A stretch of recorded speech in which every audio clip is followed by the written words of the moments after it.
Hey everyone, it's been a minute. Well, a month for that matter. Sorry for no uploads, a lot's been going on in my life, like improving my personal life and going to Mississippi Comic-Con recently. I met Tara Strong! But regardless of that, I'm back and going to make videos regularly now. The Undertale song ranking is taking longer than expected, so I decided to make a quick video on something I know a lot about, and after recently seeing Zoomzykes identifying luck videos and growing up on one of these games... You only grew up on 6 bronze, you haven't played the other 3 nearly as much. I know, Jen, but I think I can briefly talk about Mario Party on the GameCube since I own all of them and know a lot about these games. So let's talk about GameCube Mario Party and why they were so good. Mario Party started on the N64 with 3 entries from February of 1999 to December of 2000. These 3 games helped solidify Mario Party as a game to have sleepovers, to parties, to just playing by yourself. Mario Party did it all. The first one was a good introduction to the series, but nowadays it's kind of hard to play, especially with multiplayer. No items, not much on the boards are low quality images, not that many mini-games, and only 6 characters too, and don't even get me started on the computers. Putting them on easy, they are still broken. I don't know how the developers didn't see that. But I can put that aside because it was the first game, and they did improve on it. 2, shoutouts to Simple Flips, is often regarded as the best one, and 3, while not talked about that often, I do enjoy seeing as well. Another reason why I don't think they hold up as well is because of the level of crappiness due to the technical limitations of the time, but I don't see that as a problem myself. You don't need good graphics to make good games. Like I've said in a previous video, look at Undertale. That's right, I'm still talking about that game, and Teenage Robot on top of it. It's just that the N64 era of games were the first stepping stones of 3D, and it'd take a whole generation of consoles to actually get 3D down. They tried their best with what they had, and what they made was a damn fine place to start, with the series of Mario Party and a new generation of consoles and games, and with more storage and power, we got 4 wonderful games out of it. Mario Party 4, the first one on GameCube and a lot of people's first exposure to Mario Party. Not too many though, considering how poorly the GameCube sold. This game's main idea was character-based boards, with the characters actually being the host for each board too. The board layout looks the worst to me out of the 4. It's a nice graphical upgrade from the N64, but you can tell they didn't have it down perfectly. That's just wonderful. It's a nice graphical upgrade from the N64, but you can tell they didn't have it down perfectly. The aesthetics are nice, but all the spaces are on a gray conveyor belt looking floor. But they do implement some board aesthetics to the space layout, so it's more than acceptable. The spaces, on the other hand, I feel could have been done better, and some board-specific things aren't the best. Looking at you, Toad's Midway Madness. The overabundance of mushroom spaces is kind of odd too, along with mini-game spaces and pipes only being accessible if you're mini. It's a little balancing with all the mushroom spaces, but not the best. If there were more happening spaces on these boards, I'd give it more leeway, but instead we get a bunch of mushroom spaces that clog up your inventory more often than not. It's still fun, but it's definitely something you'd have to get used to. The character lineup isn't the best, with only 8, the least out of the 4. Seeing DK playable in this game, but not in the other 3, will take you by surprise if you don't know that, since he has his own space in the other 3. Man, DK sucks now compared to what he used to be in these games. But yeah, nobody's special in this game that's playable except for DK if you're not expecting him. The minigames for Mario Party 4, though, is where the game shines in my opinion. That Goomba got some mad style points for getting some Although it has the least of the 4 in terms of minigames, this game, like the others, has some of the best minigames in Mario Party. Book Squirm is the first one I think of, no question. I talk about single-player modes in these games, but who loads up these games nowadays to play anything other than party mode? You think I'm gonna load up Mario Party 6 and go, oh boy, I'm really in the mood for some mic mode? No. They were good for the time, but nowadays not so much. Making your own minigame set, though, is a nice feature I'm surprised they've never brought back since. Overall, I'd say Mario Party 4 is still a great Mario Party that puts a lot of Mario Party games nowadays to shame, but we'll get to that later. You know, I'm actually thinking about making another series aside from Let's Talk About in my Undertale boss battle videos about stuff a certain time period later, and Mario Party 4 is 20 years old this year. I'll be back for you this year, game, just you wait. Mario Party 5, just like Mario Party Oh, I already did that. This game improves on its predecessor and more some. Instead of making your own minigames, you now have Card Party, but I'll play that over Amiibo mode any day of my lifetime. The game's main gimmick is based off of one of the most mistreated games Nintendo ever made, Super Mario RPG, Geno for Smash. Oh yeah, and Waluigi.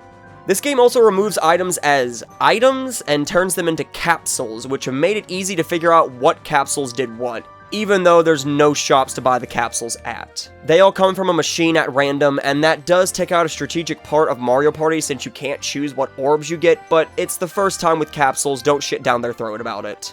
Even though, you know, you can still use capsules in ways you probably didn't want to. Why can you make a mushroom a space? I don't want mushroom spaces covering the board again! Oh, speaking of spaces, not only do you get more interactive spaces in this game, but you now get DK spaces on top of Bowser spaces, and there's even a chance if you land on Bowser, DK will stop him and Bowser will let you off the hook and just take some coins. I like that idea, and I wish they'd have kept it in later games. With the DK space, you can get mini-games that you get coins from and such to counter Bowser space in this game, but that means you can't play as DK in the game, but we got a better lineup this time. In DK's absence, we now have 3 new playable characters being Toad, Boo, and Koopa Kid. This gives us a good amount of playable characters for the boards compared to the last one. Now, onto the boards. These boards have not only implemented themselves into the theme of it, but now have happening spaces to help immerse yourself into these boards even more. This makes the boards much more memorable than 4 because of all the diversity in the board instead of just going to parts of what looks like a conveyor belt. You get to go around environments in the board, and picking a path feels better now than it did in 4 because there are different paths instead of the same level path each time. So far, everything is going good for 5, and I haven't even talked about the minigames yet. Many good minigames in this one, and there's more than there was in 4, too. Chomp Romp, Coney Island, Leaf Leap, Pushy Penguins, and Hotel Goomba. I love Hotel Goomba. I can't praise this game with its minigames being so memorable and fun. 5 or 6 are often regarded as having the best ones, but we'll get to 6 in a second. For now, I'd say Mario Party 5 was not only a good step in the right direction for the series, but a staple game in the series as a whole. Mario Party 6 was the first Mario Party I ever played. My aunt and uncle got it for me, and is, in my opinion, the best Mario Party game to date. In place of Card Party, you get a thing called mic minigames. Mario Party 6 and 7 came with a microphone, where you can use a microphone or your controller to give commands in certain minigames. It's new and I like it. This game's gimmick is based off of a board's gimmick in Mario Party 2, day and night cycles on each board that changes parts of the map and mechanics of the map too. Everyone who's played this game knows Fair Square is the most broken map in the game. Now, we have capsule shops on top of it, thank goodness, and the prices and options of the orbs depend on what place you're in, too. We also have new lines from each character compared to 4 and 5, which is another welcome addition. Hearing Waluigi go, "Good choice," instead of "Waluigi" was odd to get used to when playing 4 and 5 since I played 6 all of the time. Damn, I got those impersonations good on the first try. You know what? Screw it. I'm meeting Charles Martinet in September. I guess I'll cosplay as Waluigi. We got a new character this time around, being Toadette. I love Toadette, so playing as her this soon in the series was a surprise to me in a good way. Also, we got a new bonus star too, but sadly, no hidden blocks this time around. That's the only complaint I have about this game. The boards in this game are very unique from each other as well. Some have specific star spaces, some don't have stars and make you steal stars from others. Some you can buy 5 stars for 25 coins, looking at you again, Fair Square. And 2 boards even have DK or Bowser on the board and give or take a star based on which one you come across. Lots of unique features, including dual spaces on these boards with less capsule categories and shops. You can see why I like this one the most, and I haven't even talked about the mini-games.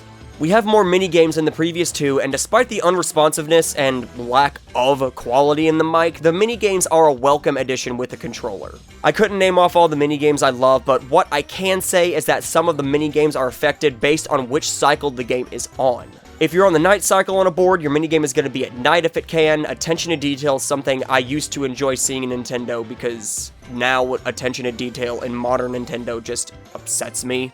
There are tons of minigames I love in Mario Party 6. I've played Smash Dance too many times to enjoy it now, though. But there's many others I love. Catch You Letter, Circuit Maximus, Granite Getaway, Lift Leapers, Odd Card Out. I always pick a random button in that one nowadays. Note to Self, Same as Lame, Snow World, Dust Till Dawn, Snow Brawl, What Goes Up? Again, too many to name. If you didn't then, can you see now why I love this game so much? In my opinion, Mario Party 6 is not only the Mario Party I grew up with, but the Mario Party that seems to do just about everything right, and the few things it doesn't do more than makes up for it with other things.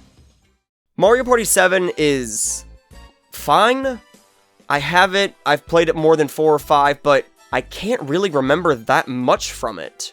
The maps are based on different parts of the world, and the map I remember the most probably has to be Neon Heights. I've played it more recently for this video, and after playing it a little bit, I used to remember the windmill one the most, but now I've played Neon Heights enough, like, that is probably my favorite map in the whole game, even if there's a 1 in 3 chance you can get a star. It's kind of crappy, but the map's more than big enough to make up for it. That being said, it does have good maps, but nothing that memorable like the others. I'm not saying it's bad, just nothing too unique. This game, Koopa Kid took a back seat and now has his own space. In his place, we get 2 new characters to Mario Party, being Dry Bones and Birdo. This was kind of the indication that Koopa Kid was going out the door in favor of Bowser Jr., but they didn't want to toss him out just yet. This makes 7 have the biggest cast of characters to play as at 12, with Toadette being unlocked from the start, unlike 6. Yeah, you did have to unlock her in 6, but that's a minor complaint. The boards to this game do have some good things in them, but I can't for the life of me remember anything specific. Even playing it now for this video, nothing really stuck out to me.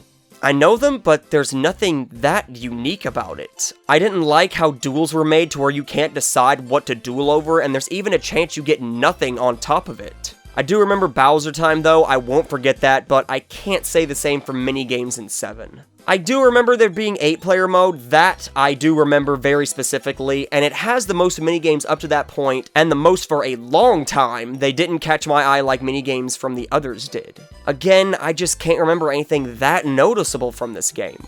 I know I enjoyed it, but it just wasn't enough for me to call it amazing. Just great. Even with that though, I know Mario Party 7 is a great Mario Party, far better than any Mario Party that's been out in the last 10 years, and is still a welcome entry into the series and a good final send-off to the Mario Parties on the GameCube.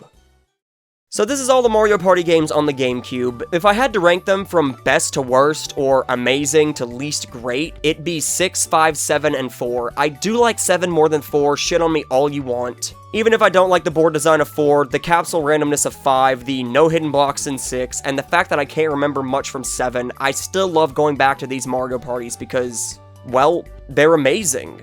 That's more than I could say about any newer Mario Party games, and more than I can say about modern Nintendo as a whole. I mean, it's like I say on social media, plug right there, Nintendo doesn't care anymore. They know they can do whatever they want, and they'll always make a profit from it, since there's gonna be zombie-minded kids and die-hard, way too loyal fans that will blindly buy anything they shit out. Nintendo knows this and uses it to their advantage. Look at Mario Strikers Battle League. That's probably a big reason why Nintendo hasn't released many N64 and GameCube era games now, because it makes modern Nintendo look bad.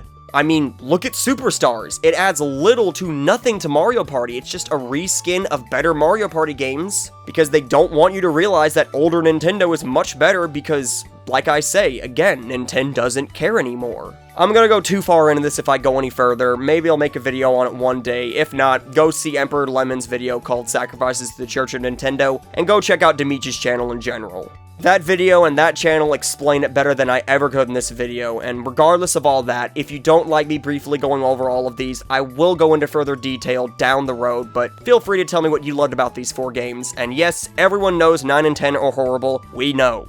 I want to thank you guys for watching, thanks to Jen for helping me make this video, and as always, take care, and have a good one.